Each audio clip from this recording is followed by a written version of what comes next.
આપકી અદાલતમાં film star Kajol પર આરોપ છે કે તેઓ ઘણા આળસુ છે. તમે કાજોલ 25 વર્ષથી લોકોના દિલો પર તમે રાજ કર્યું છે. એટલા લોકોએ તમને પસંદ કર્યા છે, પ્રેમ કર્યો, એવોર્ડ્સ મળ્યા, વખાણ થયા, પણ કામ ઓછું કરો છો. કામ ઓછું કરું છું અને આ જે તમારો આરોપ છે આઈ હેવ ટુ સે કે હું છું. આળસુ તો છો. બિલકુલ એ હું છું, પણ હું કહેવા ઈચ્છીશ કે it is only in relation to my work.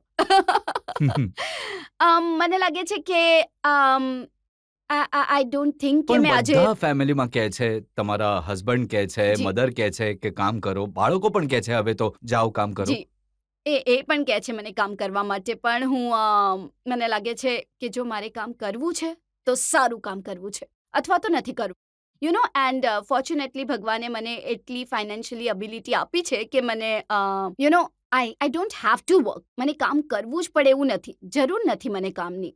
તો જો મને કામ કરવું જ છે તો I want to do films that are that I will want to be there 100% જો હું તમને ફોર. ગણાવી શકું છું, ગદર સારી ફિલ્મ હતી, ઘણી સુપરહિટ થઈ, તમને રોલ ઓફર થયો, તમે ના પાડી. મને નહીં લાગ્યું કે મારે લાયક પિક્ચર છે. દિલ સે, ડેટ્સ નહોતી મેચ થઈ રહી. મોહબ્બતે, મોહબ્બતે નહોતી ઓફર થઈ મને. ઓફર થઈ હતી? મને યાદ નથી. દિલ તો પાગલ હે ઓફર દિલ થઈ તો હતી. પાગલ હે. જી બિલકુલ. અને પણ એ વખતે દિલ તો પાગલ હે જ્યારે ઓફર થઈ હતી મને, તો મને લાગ્યું હતું કે મારો રોલ એટલો મોટો નથી, દેટ્સ વાય.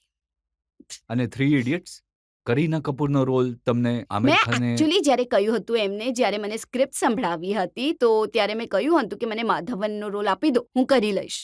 પણ એમણે કહ્યું નહીં, તમને એ જ રોલ મળવાનો છે, હિરોઈનનો રોલ. તો મેં કહ્યું નહીં, મને માધવનનો રોલ જોઈએ. તો એમણે કહ્યું જુઓ મેં કહ્યું out of 3 idiots one of them can be a girl ના, ઇટ્સ ઓકે. તો હી સેડ નો. તમે એમની આખી વાર્તા ચેન્જ કરી રહ્યા હા હતા. બિલકુલ.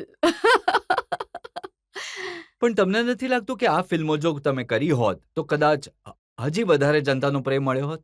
હા, મેં ક્યારેય કોઈ પણ પિક્ચરને અપનાવ્યા જ નથી. જ્યાં સુધી મેં કામ નથી કર્યું એ ફિલ્મમાં તો એ મારું પિક્ચર નથી. એ કરીનાની પિક્ચર છે અને એ અમીષાની પિક્ચર છે અને એ બધા બાકીના લોકોની ફિલ્મ છે. હા, મેં ના જરૂર કહી હશે ફિલ્મ માટે, પણ એ મારી નથી થઈ જતી એનાથી.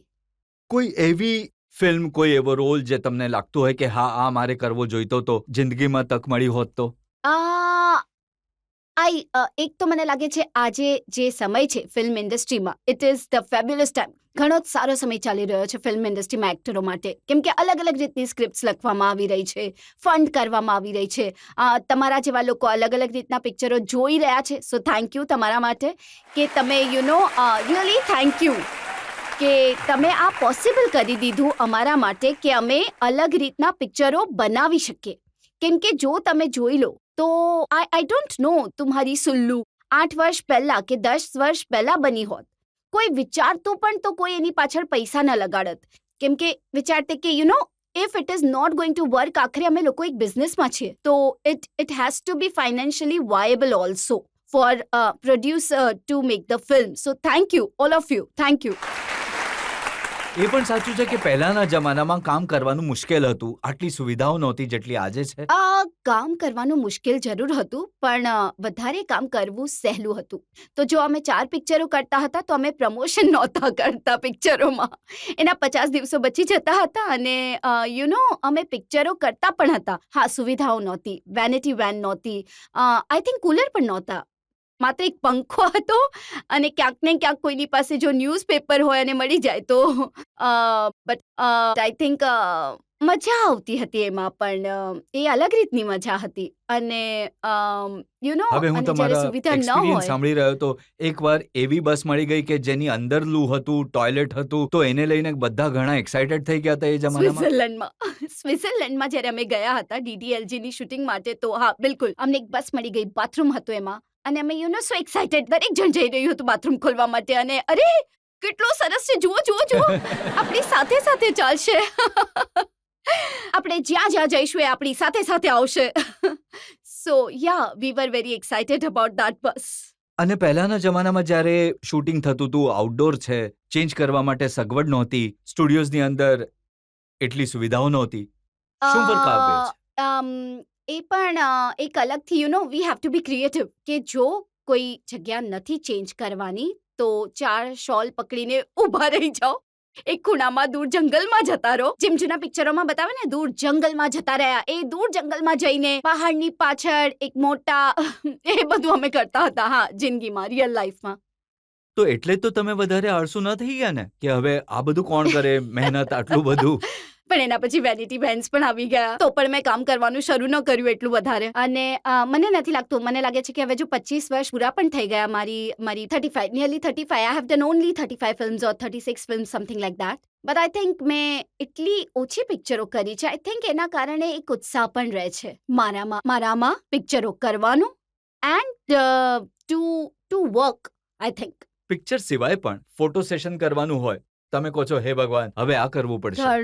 ઘણું પેઇનફુલ છે. આઈ જો મને પિક્ચરો ફોટો સેશન પસંદ નથી, તો મેં એક જવાબ શોધી કાઢ્યો છે એના માટે કે I was made for the movie camera, not a still camera. I was made for the moving camera, જ્યાં તમે મારા એક્સપ્રેશન રેકોર્ડ કરી શકો, જ્યાં મારા હાથ હલી રહ્યા છે જ્યારે હું વાત કરી રહી છું. It's difficult to pose for the still camera. I feel that. તો કયું કામ કરવામાં સરળતા લાગે છે?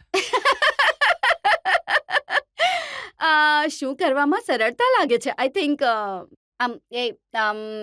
સ્ટેન્ડિંગ એન્ડ એક્ટિંગ કરવામાં સૌથી વધારે સરળતા છે. પણ એના માટે મેકઅપ, વાળ કરવા પડે છે સારા, અજીબ ટાઈટ ફિટેડ કપડાં પહેરવા પડે છે, તો એ થોડી મુશ્કેલી આવે છે. પણ આઈ થિંક સૌથી સહેલી વસ્તુ છે કેમેરાની સામે ઊભા રહીને એક્ટિંગ કરવી.